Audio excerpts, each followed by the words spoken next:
ഇന്നത്തെ അമ്മ വിചാരകൾ രണ്ട് കവിതകൾ ധ്യാനാത്മകമായി സമീപിച്ചുകൊണ്ട് വിചിന്തനം ചെയ്യാൻ ശ്രമിക്കുന്നു.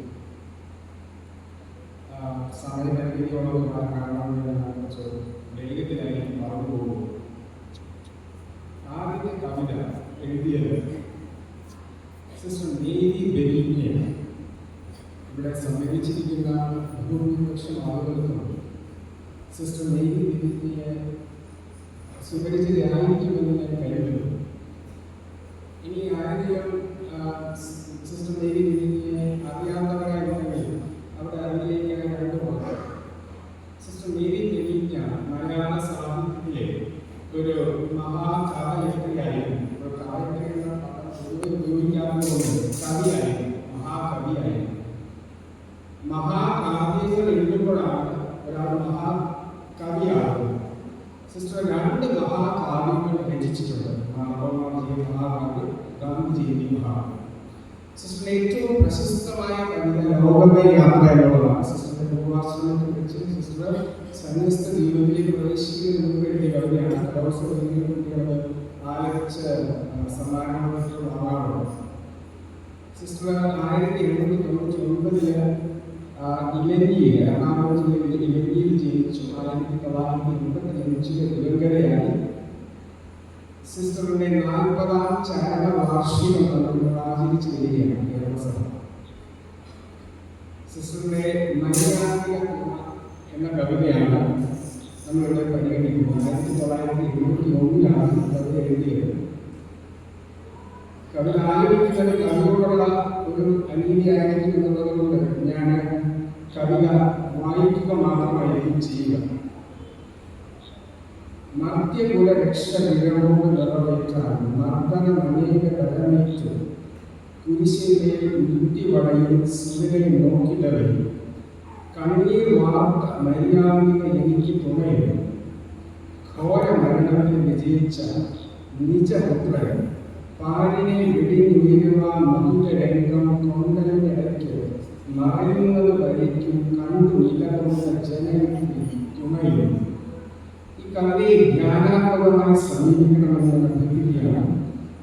വ്യാകുലയായ അമ്മ മാതാവ് ക്രിസ്തുവിന്റെ കുരിശിന്റെ ചുവട്ടിൽ മർദ്ദനമേറ്റ് കുരിശിൽ മരണത്തോട് മല്ലിട്ട് മരണത്തെ പുൽകാൻ നിൽക്കുന്ന ഭൂമിക്കും സ്വർഗത്തിനിടയ്ക്ക് വീക്ഷിക്കപ്പെട്ട ക്രിസ്തുവിനെ നോക്കി നിൽക്കുന്ന കാഴ്ചയാണ് ബെനിഗ്ന ഇവിടെ വരച്ചു കാണിക്കുന്നത്.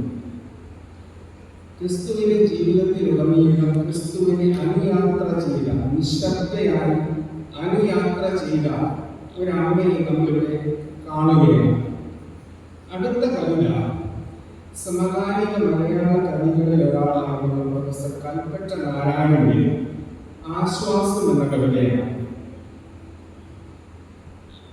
അമ്മ മരിച്ചപ്പോൾ ആശ്വാസമായി, ഇനി എനിക്ക് അത്താഴ പശുവിൽ കിടക്കാം, ആരും സ്വൈര്യം കെടുത്തില്ല. ഇനി എനിക്ക് ഉണങ്ങി പാറും വരെ തല പുലർത്തണം, ആരും ഇഴവിടർത്തി നോക്കില്ല. ഇനി എനിക്ക് കിണറിന്റെ ആഴ്വരയിൽ ഇരുന്നുകൊണ്ട് ഉറക്കം തൂങ്ങിക്കൊണ്ട് പുസ്തകം വായിക്കാം. പാലെത്തുന്ന ഒരു നിലവിളിൽ എന്നെ ഞെട്ടിച്ചുണർത്തില്ല. ഇനി എനിക്ക് സന്ധ്യാസമയത്ത് പുറത്തിറങ്ങാൻ ടോർച്ച് എടുക്കണ്ട. വിഷമത്തിന്റെ രോഗത്തുറയിലൂടെ ചോര വാർത്തും ചത്ത അയൽക്കാരനോട് ഉറക്കത്തിൽ എണീറ്റിരുന്ന മനസ്സ് ഇന്നലെ ഇല്ലാതെയാക്കി. ഇനി എനിക്ക് എത്തിയേടെ തുടങ്ങാം. ഞാൻ എത്തിയാൽ മാത്രം കെടുന്ന ഉറപ്പുള്ള വീട് ഇന്നലെ കെട്ടു. തന്റെ കുറ്റമാണ് ഞാൻ അനുഭവിക്കുന്നത് അത്രയും എന്ന ഗർഭകാല തോന്നലിൽ നിന്ന് അമ്മ ഇന്നലെ മുക്തയായി. ഒടുവിൽ അമ്മ എന്നെ പെറ്റുതീർന്നു. തന്റെ കുറ്റമാണ് ഞാൻ അനുഭവിക്കുന്നത് അത്രയും എന്ന ഗർഭകാല തോന്നലിൽ നിന്ന് അമ്മ ഇന്നലെ മുക്തയായി. ഒടുവിൽ അമ്മ എന്നെ പെറ്റുതീർന്നു. ഭൂമിയിൽ ശരീരവേദന കൊണ്ടല്ലാതെ ദുഃഖം കൊണ്ട് ഇനി ആരും കരയുകയില്ല. പ്രൊഫസർ കൽപ്പറ്റ നാരായണന്റെ അമ്മ മരിച്ചപ്പോൾ ആ വേദനയിൽ നിന്ന് കവി എഴുതിയ കവിതയാണ് ആശ്വാസം എന്ന കവിത.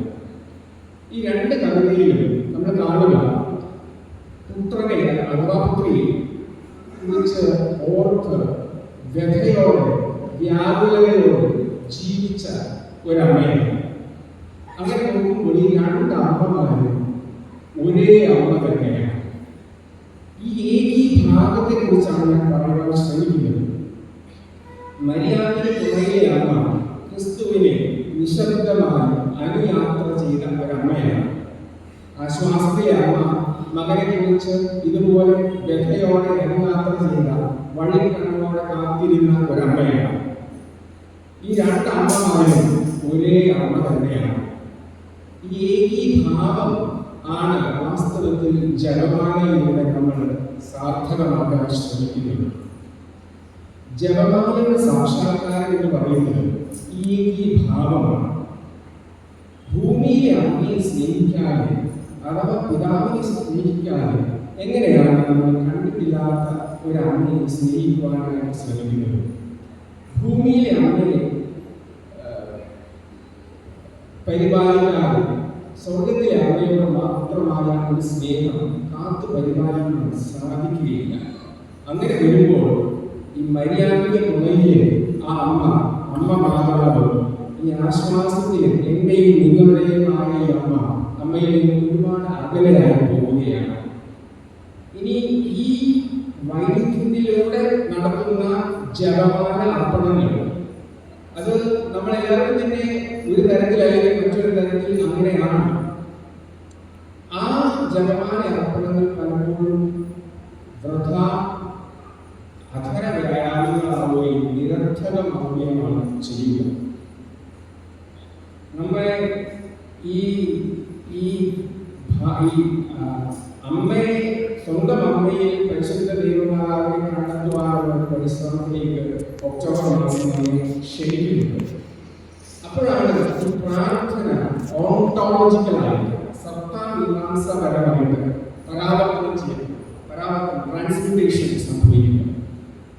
അതിനേറ്റവും അത് കത്തോലിക്ക ആത്മീയതയുടെ അകക്കാവ് ഈ തരത്തിലുള്ള ഒരു ഓണ്ടോളജിക്കലായ സത്താമീമാംസപരമായ പരാവർത്തനമാണ്. അതിന് ഏറ്റവും വലിയ ഉദാഹരണമാണ് വിശുദ്ധ കുർബാന. കാണപ്പെടാത്ത ഒന്നിനെ കാണപ്പെടുന്നതാക്കി മാറ്റുകയാണ് വിശുദ്ധ കുർബാനയിലൂടെ സംഭവിക്കുന്നത്. അപ്പോൾ അതിന് മധ്യസ്ഥം വഹിക്കുന്നത് കൊണ്ടാണ് പൗരോഹിത്യത്തിന് പ്രസക്തി ഉണ്ടാവുന്നത്. അത് പൗരോഹിത്യത്തിന്റെ മധ്യസ്ഥത ഇല്ലാതെ സംഭവിക്കുന്നില്ല. അപ്പോൾ ഈ ഒരു പരാവർത്തനം നമ്മുടെ ജപമാല അർപ്പണങ്ങളിൽ സാധിക്കുമാറാകട്ടെ എന്ന് ഞാൻ പ്രാർത്ഥിക്കുകയാണ്. അമ്മയുടെ ആനന്ദത്തെ ഉടനീളം ക്രിസ്തു വർദ്ധിപ്പിച്ചതായി നമുക്ക് കാണുവാനായിട്ട് സാധിക്കും. വാൽമീകി രാമനെ കുറിച്ച് പറയുന്ന ഒരു വിശേഷതയുണ്ട്. കൗസല്യാനന്ദ വർദ്ധനം. ആരാണ് കൗസല്യ? രാമന്റെ അമ്മയാണ്.